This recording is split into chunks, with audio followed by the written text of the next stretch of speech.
गीत संहिता अध्याय 41 प्रधान बाद्यकर निमंते दाऊदंकर गीत। जेउ जन दिनहीन निमंते चिंता करई से धन्य।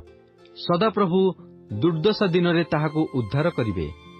सदाप्रभु ताहाकु रक्षा करी जीवित रखिवे ओ से पृथ्वी रे आशीर्वाद प्राप्त हेबो। पुणी तुम्भे ताहाकु ताहार शत्रुगणर इच्छारे समर्पण कर नाही। से व्याधि सज्जागत हेले सदाप्रभु ताहाकु धरी रखिवे। तुम्भे पीड़ा समय रे ताहार समस्त सज्जा परिवर्तन करुअछ।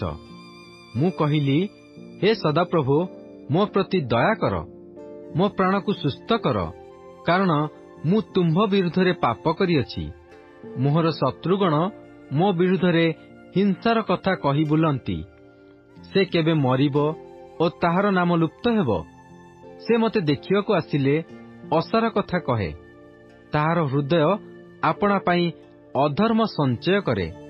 से बाहरे जाई ताहा कहि बुले। मोहर घृणाकारी समस्ते एकत्र मो विरुद्धरे फुसफुस करंती। सेमाने मो विपक्षरे अनिष्ट कल्पना करंती। सेमाने कहंती कोनसी मंद व्याधि ताहाठारे लागि रही अछि। एबे से पड़िअछि आउ उठिब नाही। हाँ, मोहर निज सुहृद जाहाकु मु विश्वास कली जे मोहर रोटी खाइला, से आंभ विरुद्धरे आपणा गोईठी उठाई अछि।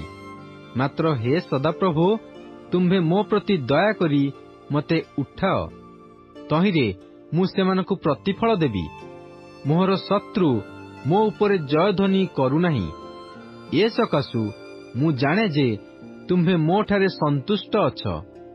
तुम्भे मो सळतारे मते धरी रखुअछ। सदाप्रभु इस्राएल परमेश्वर अनादि कालरू अनंत काल धन्य हुंतु। आमेन, आमेन।